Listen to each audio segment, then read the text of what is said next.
diys-by-dar. This is the Seaside Fantasy in the New Year, New to You Challenge. In my description, I will have a link to the playlist so you can enjoy all the awesome artists that are going to participate in this challenge. And forgive me for my Ichabod Crane intro. Here is my piece that I am going to be working on. Welcome to the 2024 New Year's It's a New You Challenge. This is hosted by Krystal from the Crafty Creech and co-hosted by myself, diys-by-dar. We are to take a vintage piece and do something that you've never done before. This is probably maybe 25 years old. It's just a little side table that has lovely glass all the way around, glass in the top, and a glass shelf in the middle.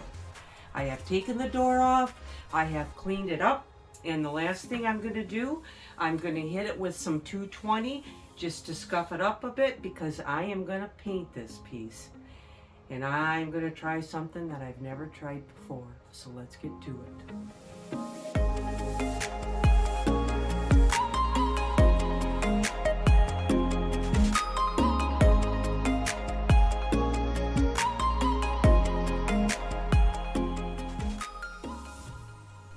These windows had a strip that held them in, and some of them were missing. But as you can see, as soon as I took that out, it fell right out. So I was going to have to repair all the windows. On the first one, I put it in, and then what I realized is it wasn't painted, and you would have that brown, ugly strip of wood on the inside. So I had to put a piece of tape along there and repaint that inside the same color. Here were the colors that I wanted to use, and I eventually decided on Flamingo and the Gulf.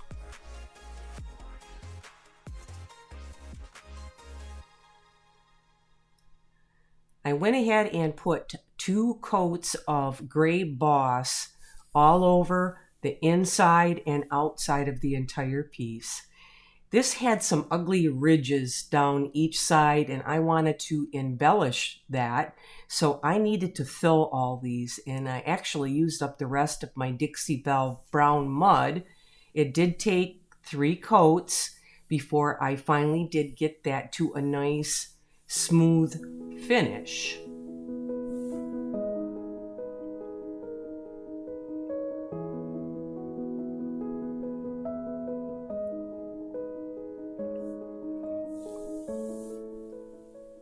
Now I wanted to put a seaside floor, like the seafloor bottom, on the bottom of the cabinet.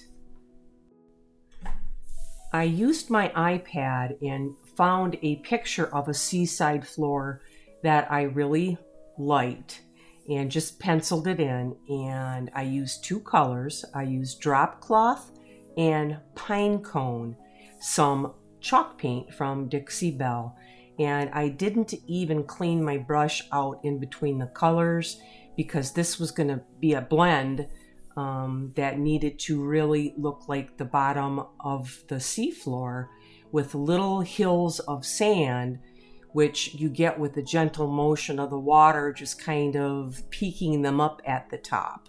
So I just had to do a mild blend on the edges, and on the very, very edge, you can see I put that piece of yellow tape there because I wanted a really nice straight line, so when you opened up that cabinet door, then you would see that seafloor just begin right at that point.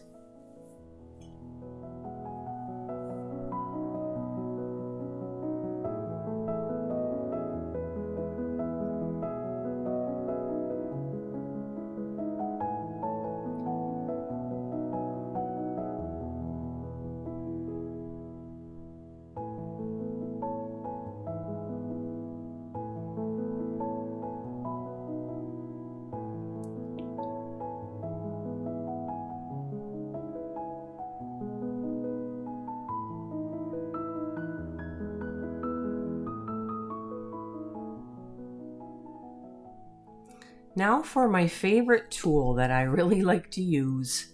It is going to be, ta-da, an old toothbrush, because I am going to spatter the top of this. I used my drop cloth, my pine cone, and then I also did put some coffee bean in there to make it look like tiny little rocks. So it looked like it had a sand texture. I did want to put a few creatures on the bottom, so I used some IOD ink in gray and some IOD transfers, seashore transfers, and I just wanted to block them in, and they were going to be my base for painting. I was just going to paint them. I wasn't going to stamp them again. I was just going to stamp and paint. When painting these, I kind of went to the dot process because starfish kind of look like that anyway. And when you're looking at a picture, they're pixels, and all pixels are really are dots.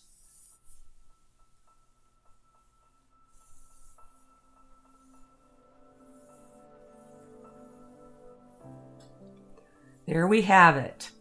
A nice shell, 3 starfish, and 2 sand dollars. So my next step is I needed to seal this. So I did get some polyacrylic in a matte finish. And this is where my first mistake was made. I didn't wait long enough for that paint from those Posca pens to dry. And it ended up trailing. And I was really upset about that, but there was nothing I could do. I had to wait for it to dry and then fix where it had run. What I should have done is either let it dry longer, heat set it with a heat gun, or just spray it with some acrylic spray before I put a heavier top coat on it. But live and learn, that's the name of the game.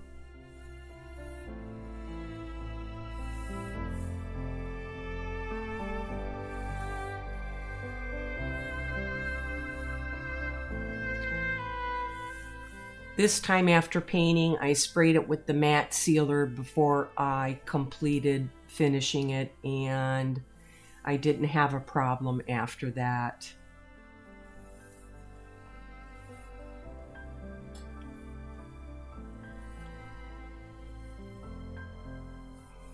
I needed to protect this through the rest of the process. So I taped it all off and just put some sheets of paper over the top and then secured it so I could protect that image for everything else I was going to do.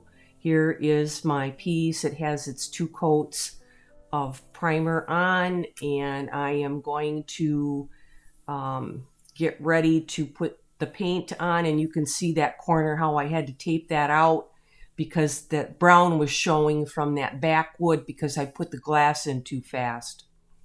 Here is the color, and I really like it. It is called the Gulf from Dixie Bell, and it is a chalk mineral paint. So I am applying 2 coats of this in and out.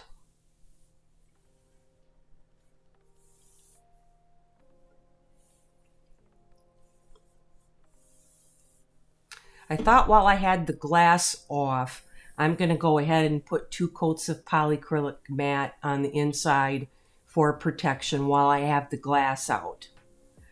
Now I have the door back on, and I am ready to try my new process, which is amazing casting resin. I have a bunch of seaside type molds, some that I purchased, some that I made. And I used 2 boxes of this amazing casting resin. It's a 2-part resin, and I used a little bit over 30 mils in each cup, so maybe about 70 mils. And you pour both of them in, and I used a silicone container, which I purchased off Amazon, which worked really well.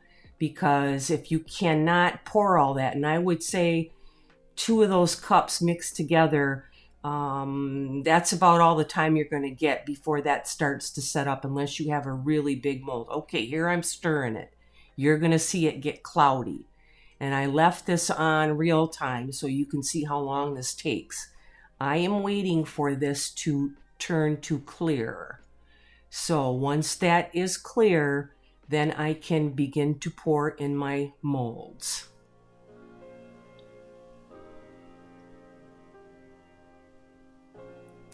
And I'm just about there, and you want to pour on a level surface, and you want to try to get it as level as you can, because if you under pour, you're going to leave a little valley in the bottom of your piece, and that makes it hard to attach. If you overfill, you're going to leave a hill on the back of it, and that makes it hard to attach.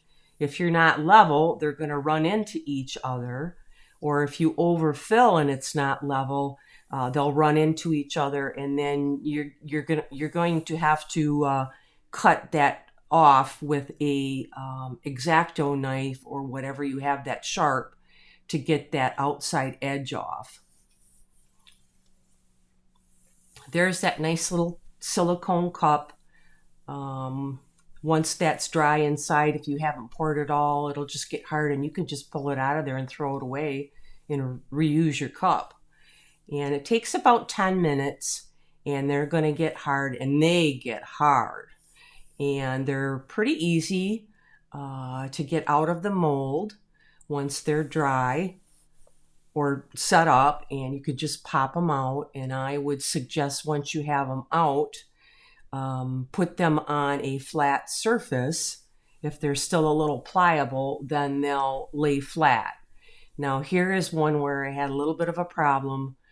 I overfilled, and it was kind of on an angle, so I'm going to have to cut those apart and get that excess, trim it away so I can use that piece. This one I underfilled, which is okay. It still worked for what I wanted because it was just coral, so it was fine.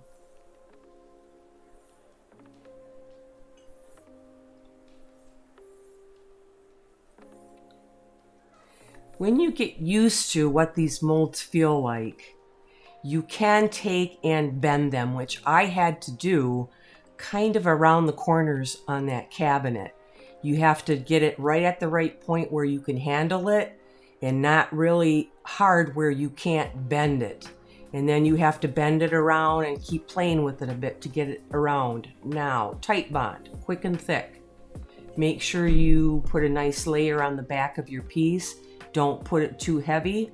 Don't put it too thin. Just kind of medium, and spread it all the way out on the back of what you want to attach. And hold it for a few seconds. And these resin pieces actually grip pretty quick. I did not have any issues with sliding, although they're still movable for a little bit until it sets up. I did not get any sliding.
Okay, I'm getting there.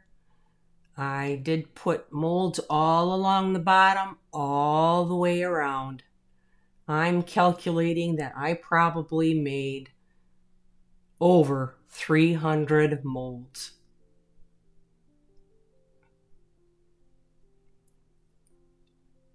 Here you're going to see where I bent it around.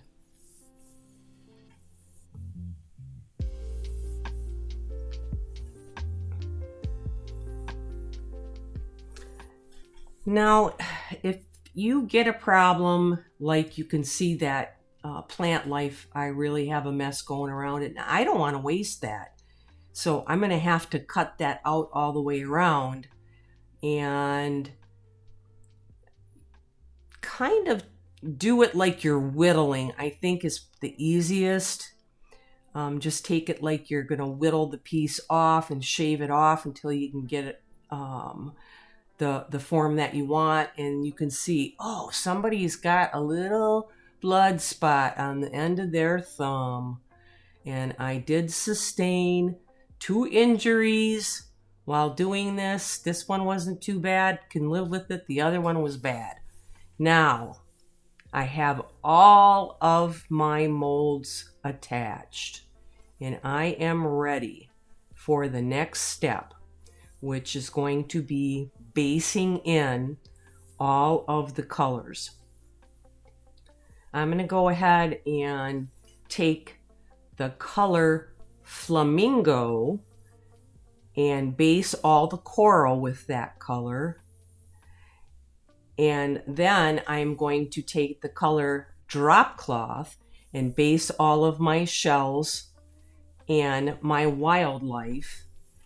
And then the plants I used, I believe it was mint julep was the color that I used, and they were all Dixie Bell chalk paints.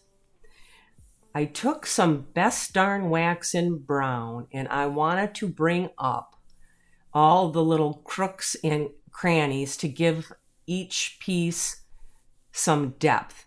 Now, the reason that I chose the Best Darn Wax is because it's water-based. So this is going to cut down on my drying time. So I went ahead and filled everything in all the way around, and you can wipe off the excess, just leaving it in the crooks and crannies for that 3D effect. And I did have to let this dry for 3-4 days, and I did use my heat gun just a little bit to get this to dry so I could get to the next step.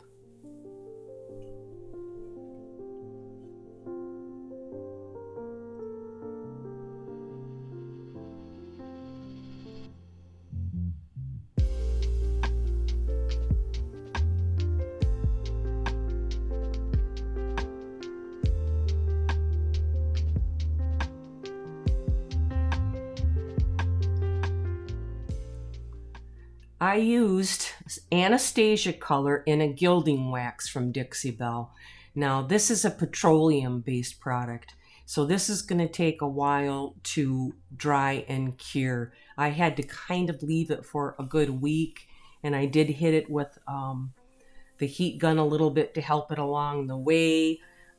But after I did get it applied, that gave me some time to start painting on my little critters and my shells. I used a Posca pen most of the time, and I either used a paintbrush dipped in water to help spread that out and get it where I wanted it to, or I took my paintbrush and I kind of just ran it across the top of the Posca pen on its tip to get a little paint on the brush, and went that way as well.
Now, I sprayed this because I didn't want to get into this color running issue again. So a little bit of a matte spray all over what I painted, and then I went with the Gilding wax again, the petroleum based in silver, added that all over to the top of my fish and my wildlife. But then on the shells, I went ahead and I used gold, bronze, copper, those types of colors on the shells, because that went a little bit better with the shell theme.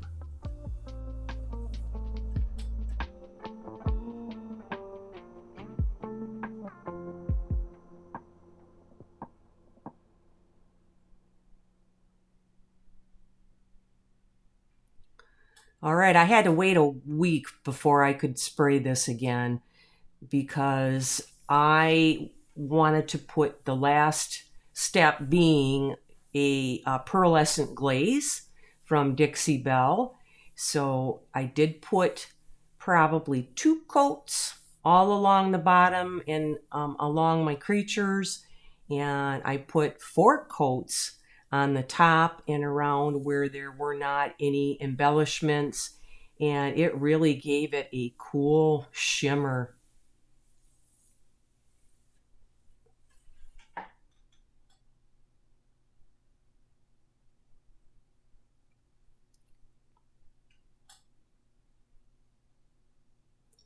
All right, let's let it dry. There it was when I started, guys.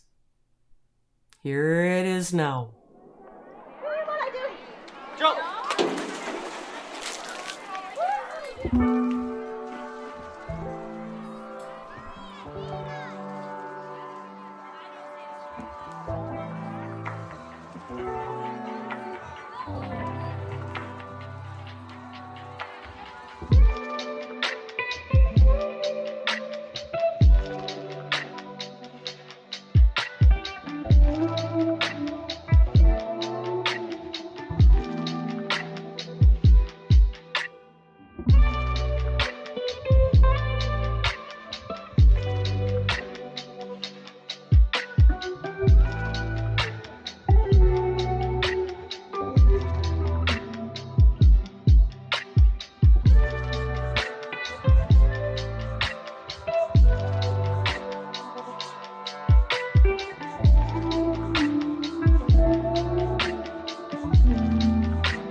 now I got a puppy. Can you sit down? Can you come here and sit down? Can you sit down? Huh?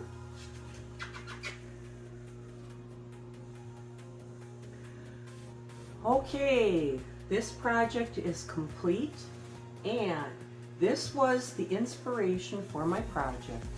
Just a little shelved box from the Philippines. This one did take me quite a while, and if you have any questions about the steps that I took, please don't hesitate to get in contact with me. I want to thank Krystal from the Crafty Creech for hosting this challenge, and myself as being the co-host this time around.